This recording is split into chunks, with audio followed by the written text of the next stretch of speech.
여러분 반갑습니다. 오늘은 이 다독이는 밤, 다독이는 글쓰기 시간으로 준비를 해봤는데요. 최근 들어서 에세이를 쓰고 싶어 하시는 분들이 굉장히 많이 좀 늘어났다는 생각이 들었어요. 이 본업을 하면서 또 에세이스트를 준비하시는 분들도 많으시고, 나만의 책을 한 권 정도 좀 만들어 보고 싶다 하시는 분들도 많으신 것 같아서 오늘은 이 에세이 쓰기의 기본 구성 법칙에 대해서 간단하게 설명을 드리려고 합니다.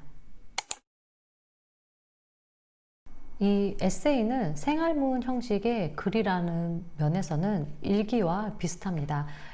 하지만 에세이와 일기의 가장 큰 차이점은 일기는 나만 보는 글이지만 에세이는 내가 아닌 어떤 불특정 다수의 많은 사람들이 읽는 글이라는 큰 차이점이 있을 텐데요.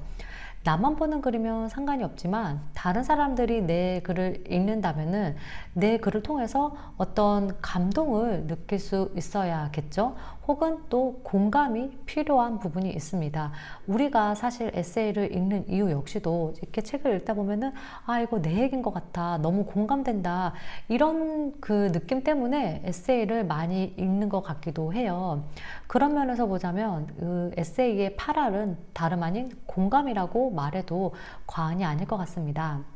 사실 그래서 이 공감하는 글쓰기를 위해서 가장 수반되어야 하는 기본적인 거는 어쩔 수 없이 책을 많이 읽는 것이 아닐까 싶어요. 이 책 속에는 정말 다양한 캐릭터들이 등장을 하고 대부분이 그 캐릭터를 뒷받침할 수 있는 이유들이 써져 있습니다. 이유 있는 악인들이 인기를 많이 얻는 이유도 같은 맥락에서 해석이 될 수 있겠죠.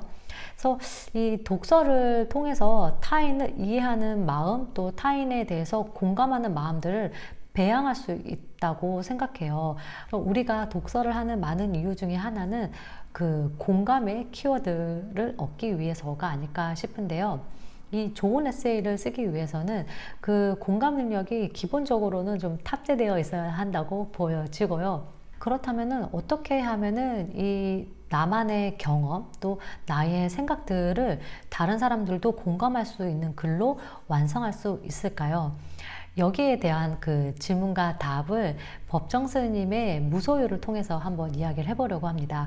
제가 이거를 선택한 이유는 너무나 훌륭한 에세이들이 많이 있지만 어떤 우리나라 에세이의 저변을 확대한 그런 장본인이 되는 책이 바로 이 책이 아닐까 싶어가지고 이제 골라본 건데요. 지금은 아쉽게도 이게 지금 스님의 유언에 따라서 절판이 되었지만 많은 분들께서 무소유의 기본적인 이야기는 알고 계실 거라고 생각해요. 대표적인 게 바로 난에 대한 에피소드죠. 이 스님께서 귀중한 난 2개를 선물을 받습니다. 그래서 애지중지 이 난을 키워요.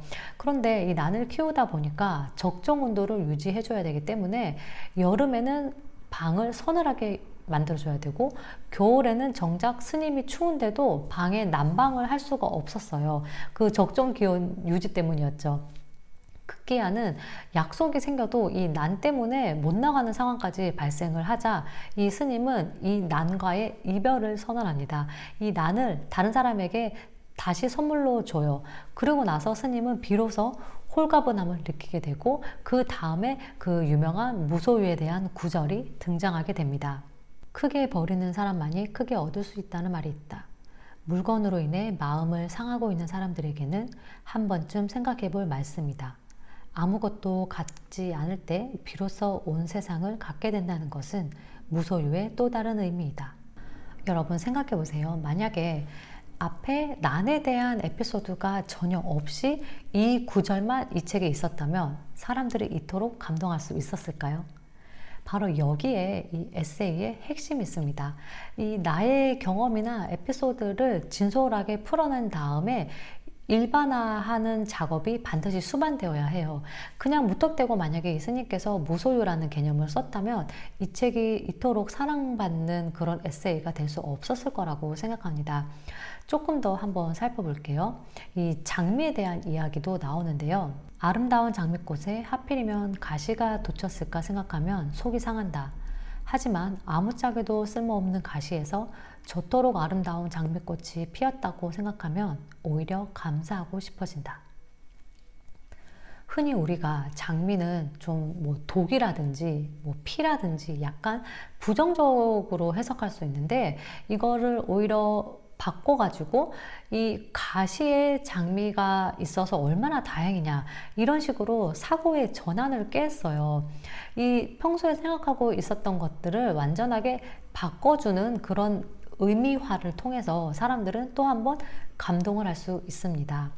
에세이는 이렇듯 개인의 진솔한 체험이 녹아 들어가 있고, 이제 여기에 나만의 생각이라든지 나만의 깨달음이 가미가 되는 것이 그 기본적인 바탕을 이룹니다. 근데 아무래도 이렇게 어떤 그 의미를 끌어내려면은 평소에도 나라든지 뭐 사물이라든지 주변 사람들을 관찰하는 습관을 가지는 게 중요하겠죠. 제가 이 관찰의 중요성에 대해서는 예전에 한번 또 말씀을 드린 적이 있으니까 참고해 주시면 좋을 것 같고요. 이 난에 대한 에피소드를 바탕으로 다시 한번 이제 정리를 해서 이야기를 해보면, 첫 번째는 에피소드를 씁니다. 바로 이 스님께서 그 난에 대한 일화를 쭉 써나가신 것과 같은 맥락이죠. 그 다음에 에세이 쓰기 두 번째는 그 에피소드를 통해서 느꼈던 나의 생각들을 씁니다.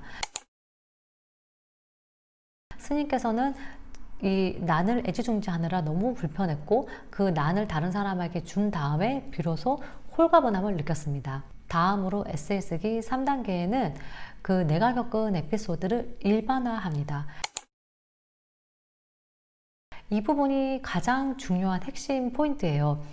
에피소드를 통해서 겪었던 그 나의 생각들을 보편화하는 작업, 즉 많은 사람들이 공감을 불러일으킬 수 있도록 글을 다시 한번 정리해서 쓰는 작업이에요. 사실 그 초보자가 에세이를 쓸 때는 그 2단계 내가 느낀 점까지는 좀 풀리는데, 3단계에서 보편적으로 의미화하는 작업이 쉽지는 않습니다. 근데 이게 조금 어려우면은 인용을 할 수도 있어요. 뭐 가령 내가 미니멀 라이프에 대한 경험을 썼으면은 이제 마지막에 그 스님의 무소유를 인용해서, 아, 나는 이 미니멀 라이프를 통해서 그 무소유에서 이야기하는 비움의 미학을 깨달았다, 뭐 느낄 수 있었다라는 식으로 결말을 지을 수 있겠죠. 이 글을 쓸 때는 결말이 가장 어렵기는 합니다. 쉽지만은 않고 저 역시도 굉장히 어렵게 느끼는 부분인데, 이거는 뭐 많은 독서와 또 많은 고민과 생각을 통해서 도출될 수밖에 없는 것이기 때문에 꾸준히 글쓰기를 또 연습하시고 많은 책들을 읽어 나가시는 게 좋지 않을까라는 생각이 듭니다. 너무 이게 기본적인 이야기이기는 하지만 그래도 많이 읽고 많이 쓴다면 좋은 글쓰기가 나올 수밖에 없는 건 분명하기 때문에 다시 한번 강조해서 말씀을 드리고 싶고요. 이제 1단계 에세이에 대한 에피소드를 쓴다. 2단계 느낀 점을 쓴다. 3단계 그것을 보편적인 감정으로 일반화한다. 이 세 가지에 유념하셔서 나만의 에세이 쓰기를 한번 도전해 보셨으면 좋겠습니다. 그럼 저는 또 다음 시간에 쉽고 재밌는 글쓰기로 여러분 찾아뵙도록 할게요. 추스!